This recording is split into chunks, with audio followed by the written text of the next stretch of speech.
Cuando se trata del tema de la estructura de la materia se suele comenzar la discusión por el primer modelo atómico, la famosa tarta con pasas de Thomson. Pero ni de lejos este fue el primer modelo que intentaría responder a la pregunta de qué está hecho el universo. Aproximadamente entre el siglo IX y 5 a.C., los jainistas en la antigua India plantearon que el ajiva, o la parte no viva del universo, estaba compuesto de Pudgala de forma definida o indefinida, el cual a su vez estaba compuesto de pequeñas, incontables e invisibles partículas llamadas Permanu. Esto sería uno de los primeros modelos que le daría a la materia su carácter de partícula. Más tarde, entre el 500 y 430 a.C., Anaxágoras plantearía que los cambios sufridos por la materia se debían a un cambio de orden de las partículas invisibles que lo componían. Posteriormente, Empédocles reduciría estas partículas indivisibles a 4 tipos: agua, fuego, tierra y aire, las cuales se verían afectadas por 2 tipos de fuerzas, la fuerza del amor y la de la lucha, las cuales tenderían a acercarlas o alejarlas entre sí respectivamente, creando así una especie de primer modelo estándar de la física, aunque un poco diferente al que tenemos actualmente. Después de esto, más o menos por el 300 a.C., Demócrito les daría nombre a estas partículas, llamándolas átomos, que en griego significan sin división. Aunque ya se conocían elementos como el hierro, el oxígeno y el carbono, se creía que estos eran combinaciones de los 4 elementos de Empédocles. No fue hasta principios del siglo XIX que John Dalton propuso que cada uno de estos elementos estaba formado por un tipo diferente de partícula, a las cuales llamó átomos en honor al término empleado por Demócrito.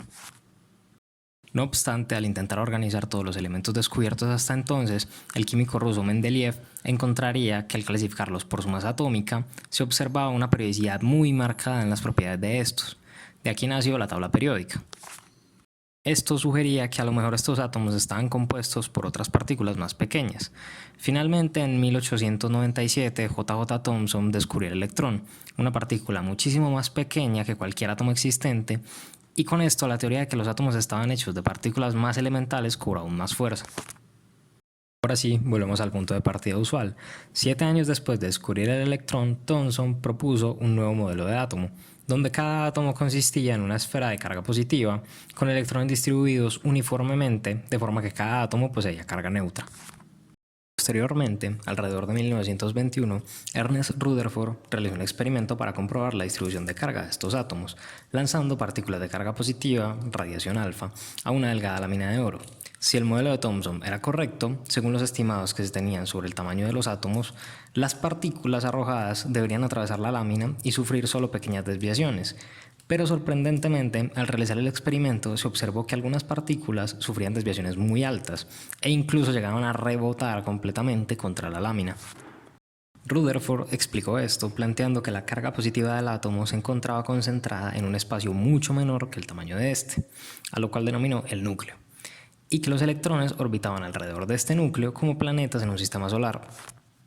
Posteriores bombardeos de estas partículas alfa sobre átomos con núcleos más pesados mostraban que partes de estos núcleos positivos se desprendían, lo que sugería que estos también estaban conformados por partículas más elementales, a las cuales se llamaron protones.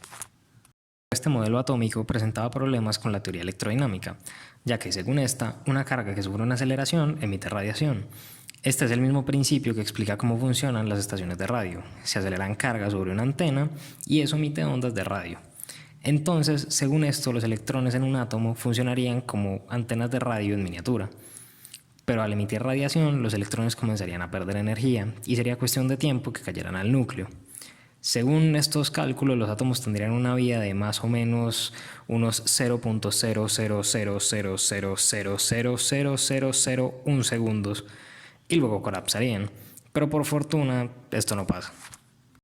Teniendo en cuenta esto, y las ideas sobre la cuantización propuestas por Max Planck y Albert Einstein, en 1913 Niels Bohr propone un modelo del átomo donde parte del modelo de Rutherford, pero agrega la condición de que las órbitas de los electrones alrededor del núcleo están cuantizadas. Es decir, solo existen unas órbitas específicas donde el electrón puede estar, el resto son imposibles.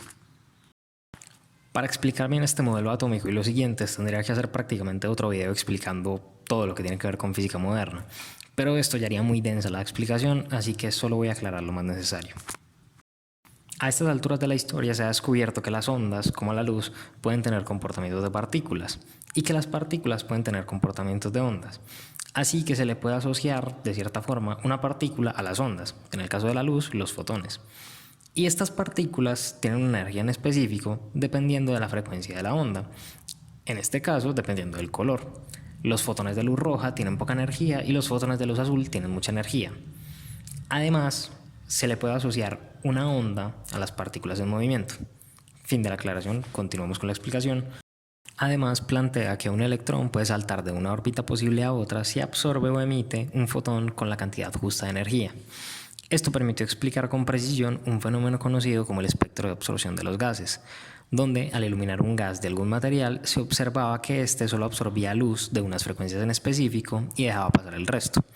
Según este modelo, estas frecuencias absorbidas corresponden a las energías que permiten pasar al electrón de una órbita a otra. Y como cada átomo tiene órbitas posibles diferentes, estos espectros de absorción son únicos para cada elemento, lo cual es extremadamente útil en áreas como la astronomía o la caracterización de materiales.